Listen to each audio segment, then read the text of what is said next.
لوگوں کو تھوڑا سا منصب دیا جاتا ہے نا تو بہت اونچا بولنے لگتے ہیں، تکبر میں مبتلا ہو جاتے ہیں۔ شیطان نے تکبر کیا، کہنے لگا کہ میں حضرت آدم علیہ السلام سے بہتر ہوں۔ دلیل اس کی یہ ہے کہ حضرت آدم علیہ السلام کو مٹی سے بنایا گیا ہے اور مجھے آگ سے بنایا گیا۔ قرآن مجید کہتا ہے کہ کہنے لگا انا خیر منہ خلقتنی من نار وخلقتہ من طین، کہا ہے اللہ میں تو آدم سے بہتر ہوں۔ اللہ کو کہہ رہا ہے، رب کریم کی بارگاہ میں کہہ رہا ہے، کہتا میں تو بہتر ہوں۔ بھائی بنانے والے کو تو پتا ہوگا نا کہ کون بہتر ہے، یہ رب کریم کو زیادہ پتا ہے یا دلیل دینے والے کو پتا ہے؟ یہاں بھی بہت سارے بڑے جب بات کرتے ہیں تو چھوٹے دلیلیں دینے کی کوشش کرتے ہیں۔ کہا میں بہتر ہوں کیونکہ اسے مٹی سے بنایا گیا ہے اور مجھے آگ سے بنایا گیا ہے۔ تو کمال دیکھیے، متکبر کا جو سزا اور اس کا جو علاج قرآن پاک نے بیان کیا وہ ذرا غور فرمائیے۔ دلیل نہیں دی اللہ تعالیٰ نے، یہ نہیں فرمایا کہ تو غلط کہہ رہا ہے۔ متکبر کا علاج کیا، یہ نہیں فرمایا کہ یہ تو غلط بات کر رہا ہے، بات اس طرح نہیں ہے، کوئی دلیل نہیں دی، بلکہ ارشاد کیا فرمایا فَخْرُجْ مِنْهَا فَإِنَّكَ رَجِيمٌ، نکل جا یہاں سے، تو ہے ہی لعنتی، تو نکل یہاں سے، ختم ہوگی بات۔ وَإِنَّا عَلَيْكَ لَعْنَتِي إِلَى يَوْمِ الدِّينِ، اور یہ لعنت تیرے اوپر وقتی نہیں ہے، یہ لعنت قیامت کے دن تک تیرے اوپر برستی رہے گی۔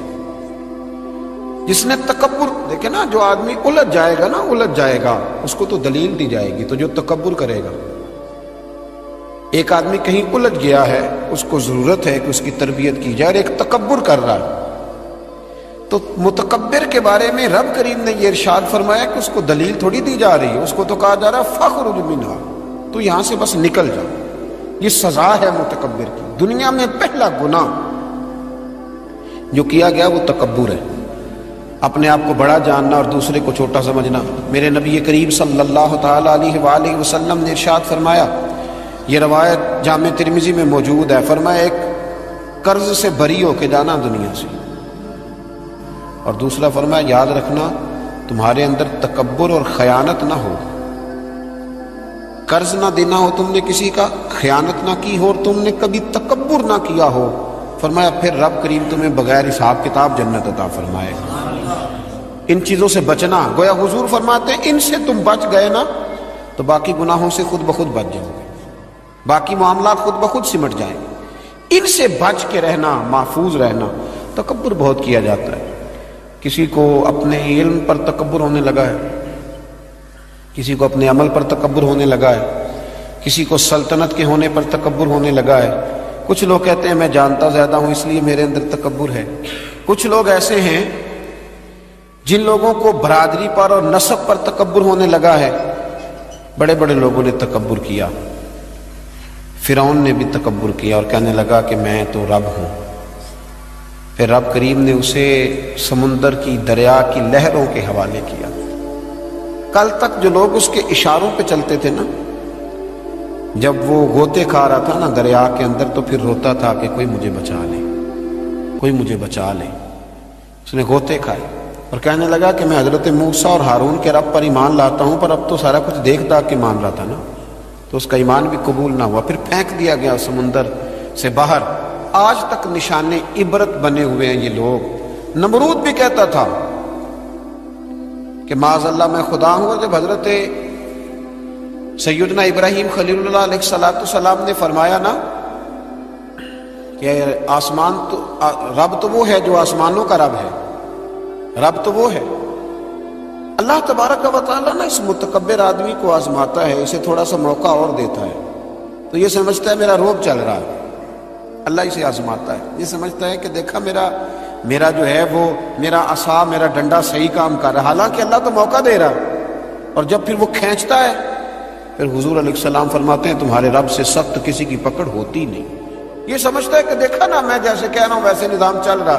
نمرود کہنے لگا میں رب ہوں، تو حضرت ابراہیم علیہ السلام نے فرمایا رب تو وہ ہے جو آسمانوں زمینوں کا رب ہے۔ کہنے لگا اچھا، اس نے نا تیر چلائے آسمان کی طرف، معاذ اللہ رب کریم کو قتل کرنے لگا، تیر چلائے، تو اللہ نے اس کا امتحان لیا۔ تیر جب اوپر جاتا تھا تو خالی ہوتا تھا، واپس آتا تھا تو اس کو خون لگا ہوتا تھا۔ کہنے لگا دیکھا نا، پھر دیکھا نا میں نے کیا کر دیا، کتنا بڑا بادشاہ، پوری دنیا پہ حکومت کرنے والا، پر مالک کی بے نیازی کے قربان جائیں، ایک مچھر ہی گھسا ہے ناک میں، اور پھر وہ مچھر نکل نہیں پایا، پھر اس مچھر نے اس کو مار ڈالا۔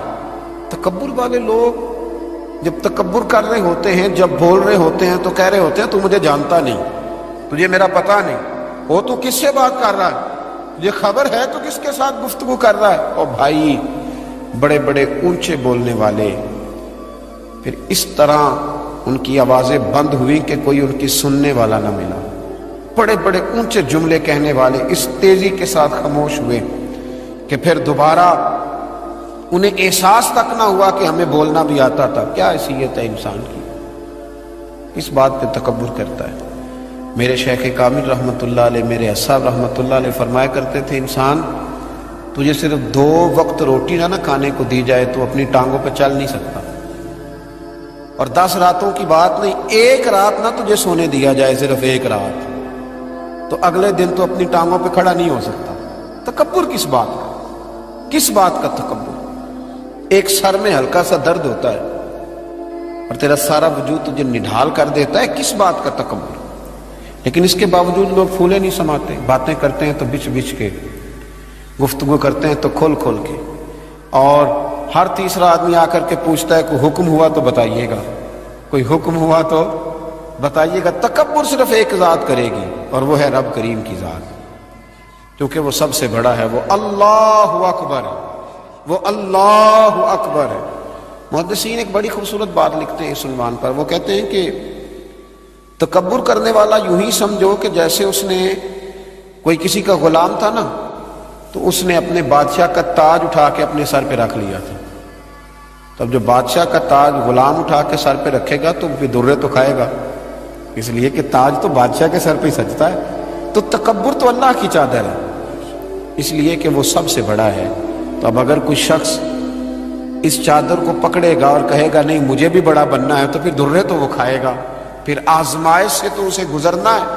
کبھی بھی اپنے آپ کو بڑا نہ جانے، اور ویسے بھی انسان باتوں سے تھوڑی بڑا ہوتا ہے، بڑا تو اپنے اخلاق سے ہوتا ہے، بڑا تو اپنے کردار سے ہوتا ہے، بڑا تو وہ اس طرح ہوتا ہے کہ اگر اس کے اندر کچھ چیزیں پائی جائیں جن سے محسوس ہو کہ یہ انسان بڑا ہے، تو وہ رویے اس کے بتاتے ہیں یہ کتنا بڑا ہے۔ میرے نبی کریم صلی اللہ تعالی علیہ وسلم نے فرمایا یہ جو تکبر کرنے والے لوگ ہیں نا، قیامت کے دن اللہ انہیں چیونٹیوں کی شکل میں مسخ کر دے گا، چیونٹیوں کی شکل میں اللہ انہیں مسخ کرے گا، اور فرمایا اللہ تعالیٰ کو یہ اترا کے چلنے والے، تکبر کرنے والے لوگ پسند نہیں آتے، بھاتے نہیں رب کریم، یہ جو اس انداز میں چلتے ہیں یہ اللہ کو بھاتے نہیں، عاجزی انکساری۔ اور میرے نبی کریم علیہ السلام نے 2 جملوں میں بات بڑے انداز میں سمجھائی، فرمایا تو اللہ کی رضا کے لیے جھک جا، اللہ تجھے عزتیں عطا فرما دے گا، تو رب کریم کی رضا کے لیے جھک جا، اللہ تجھے عزتیں عطا کرے گا۔ مختلف لوگوں کو نا مختلف قسم کا بخار ہوتا ہے، کچھ لوگوں کو حسب و نسب کا بہت بخار ہوتا ہے، بہت بڑا بخار ہوتا ہے کہ میں فلاں قبیلے سے ہوں، میں فلاں قبیلے سے ہوں۔ میرے رب کریم نے وضاحت کر دی، فرمایا ان اکرمکم عند اللہ اتقاکم، اگر تو اللہ کی نظر میں عزت لینا چاہتا ہے تو پھر تجھے متقی پرہیزگار بننا پڑے گا۔ باقی تو سب حضرت آدم کی اولاد ہے، سب حضرت آدم کی اولاد، سب۔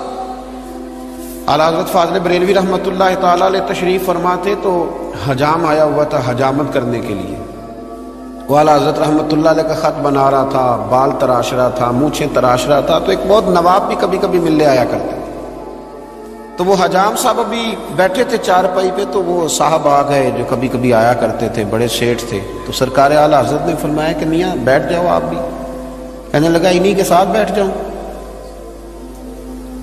فاضل بریلوی فرمانے لگے اگر ان کے ساتھ نہیں بیٹھ سکتے تو تشریف لے جائیے، کیونکہ میری مجلس میں جو آتے ہیں وہ سارے برابر ہی ہوتے ہیں، یہاں جتنے آتے ہیں وہ برابر ہوتے ہیں، اگر آپ ان کے ساتھ نہیں نہ بیٹھ سکتے صاحب تو پھر آپ گھر جائیے۔